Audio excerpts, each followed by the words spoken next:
morning, everybody, and welcome to this week's Morning Coffee and a Thought brought to you by Wings of Faith Ministries here in Sarnia. First of all, before we even get to our thought, I want to wish you and those around you, your family and friends, a very happy Easter weekend. We hope it's a blessed weekend for you. You know, as I've gotten older, and I turned 70 just a few months ago, I would like to believe that I've kind of mellowed out and are pretty open to new ideas and new ways of doing things. However, I really think that the reality is much different. And although in some areas of my life I have changed my thinking in a lot of things regarding faith and practice in Christianity, I also have seen that I have struggled in many times to embrace new things. A few years back, I left the Pentecostal tradition of which I was a minister, and I started attending an Anglican church. Now, I knew a lot of Anglican terms like the Book of Common Prayer, Lent and Advent, Ash Wednesday, Shrove Tuesday. I knew about these things. But when I started attending the church, I had to start living them, and that became a struggle. And so this morning we want to talk a bit about mindsets and attitudes. And we want to call this, as Jesus called it, patches and wineskins. We'll get back to our thought in just a moment. But first of all, I want to remind you that Morning Coffee and a Thought can be seen every Friday beginning at 1 p.m. on our YouTube channel and every Sunday morning at 8 a.m. on our Facebook page. And we hope you all will join us. Also, if these thoughts or messages minister to you, we'd invite you to like or subscribe to our YouTube channel, and we really appreciate that. Also, if you have a prayer request, if you want information, or you want to make a donation to this ministry, you can do all of that at wingsoffaithministries.ca. Now let's get back to our thought. The religious establishment in Israel during the time of Jesus had a number of groups. There would be the teachers of the law, scribes, Pharisees, Sadducees. Out in the Jewish wilderness were the Essenes. But all these groups existed for really one purpose, and that was the protection of the Jewish faith and practice and the Jewish way of life. You have to remember that in Jesus' time, they were under Roman occupation. And Greek culture had now spread throughout the entire known world. We know it as Hellenization. And so these groups sought to protect the Jewish way of life.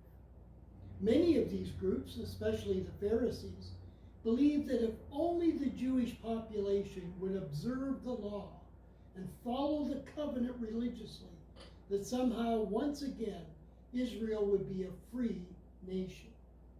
And so they sought to protect the status quo. Now, if you read the four Gospels, you will know that many of the behaviors of Christ kind of contradicted the way of life that these groups were advocating. Jesus did a lot of things in those Gospels that would have sparked anger. He would heal on Sabbath days. He and his disciples would actually go out into fields and glean grain to have something to eat. He would do things like touch lepers. Even his manner of healing people was a little different. So Christ's teachings and his behavior were really out of the box according to Jewish norms. And so we want to look at a couple of these today. They come from Mark chapter 2. The first ones is the calling of Matthew. Jesus is just leaving Capernaum. There's a crowd following him. And he happens to walk by a tax collector's booth. Now, one has to remember that back in the days of Roman occupation, to be a tax collector for Rome was to be considered an outcast. You were a traitor. Many of these people skimmed off the top, and people knew they did this. So they were not highly regarded by the Jewish people. And yet, as Jesus is leaving Capernaum and walking along, he comes to this tax collector's booth and he calls the tax collector Matthew to become a disciple and follower. Now, no rabbi in his right mind would do such a thing. But here he was in front of people, openly calling this man to be his disciple.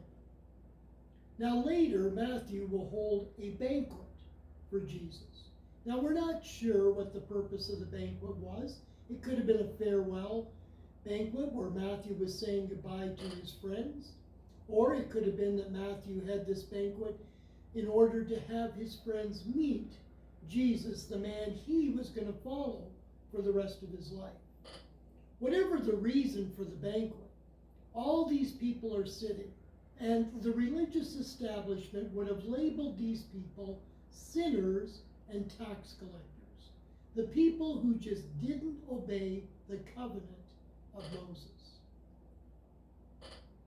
They ask his disciples, "Why is your teacher eating with tax collectors and sinners?" Why is he associating with these people and having table fellowship with them?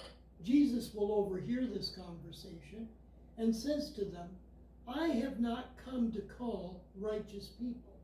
I've come to call the unhealthy, those who really need me and see their need of me."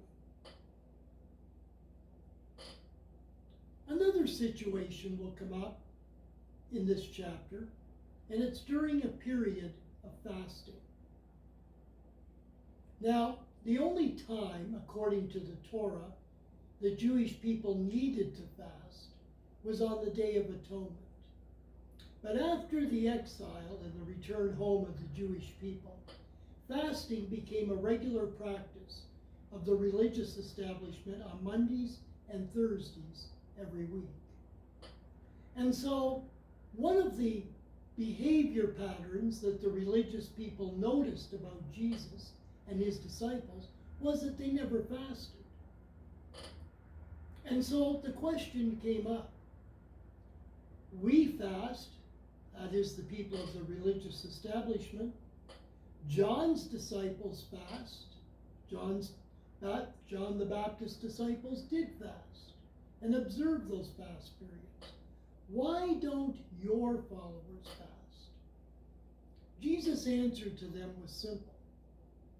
The bridegroom is here. This is a time of joy and gladness. The Messiah is with you. And so my disciples are not fasting because this is a time of joy for them. I'm with them. But there will be a time when I will be taken from them. And when that happens, they too will fast. Then Jesus went on to talk about what the title of this thought is, about patches and wineskins. Jesus said to those questioning him, "No one sews a brand new patch on an old garment. It just won't match, and it will eventually tear away. And nobody puts new wine into an old wineskin, because while it's fermenting in that skin, the skin will burst, and both the wineskin and the wine will be ruined." What Jesus was talking about is that when something new happens, not everyone can accept it. Old attitudes and mindsets block us from accepting something that is new. The religious establishment could not accept the behavior of Jesus. They didn't understand it, nor did they really want to understand it. They were there to protect what they thought was right. And many of the actions of Jesus in their minds were beyond the pale. His Sabbath day behavior, the fact that he healed people in certain ways, all these things ran afoul of their mindsets. Jesus said there are people out there that will always say the old is better. In other words, they have no room for anything new. When I look back at the ministry of Jesus, and even farther back, the ministry of John the Baptist, Jesus said it so properly. He said, when John the Baptist was in the wilderness preaching to you, you concluded that he had a demon because his behavior was not what you expected. And now I'm here, and my behavior has got you angry, and now you're calling me a glutton, a drunkard, and a friend of tax collectors and sinners. But here's the key. Jesus said, but wisdom will be proved right by its actions. We have a saying in the Christian movement, Jesus Christ the same yesterday, today, and forever. And that's true. But sometimes the moving of the Spirit is new. It moves in ways we haven't experienced before. This is what happened in Jesus' time. Jesus moved in ways that had never been done before. And people had a hard time keeping in step with what God was doing at that time. We have to be careful as believers that we don't go out of step with the Spirit. In other words, yes, we serve a God that has been the same for ages. But God moves in different ways at different times. And we have to have our hearts and our minds open for his moving. Paul says that if the rulers of this world had really realized that God was moving through the ministry and life of Jesus Christ, they would have never crucified the Lord. They just didn't see it. Their hearts and minds were closed to what God was doing because they were so in the habit of protecting their way of life. There are many things that we hold dear. But we also have to remember that we have to be open, both heart and mind, to what the Spirit of God is doing today. That's my thought to you today. Always have your heart and your mind open to what the Spirit of God is doing today. Listen, have a wonderful Easter, and we'll see you again next week.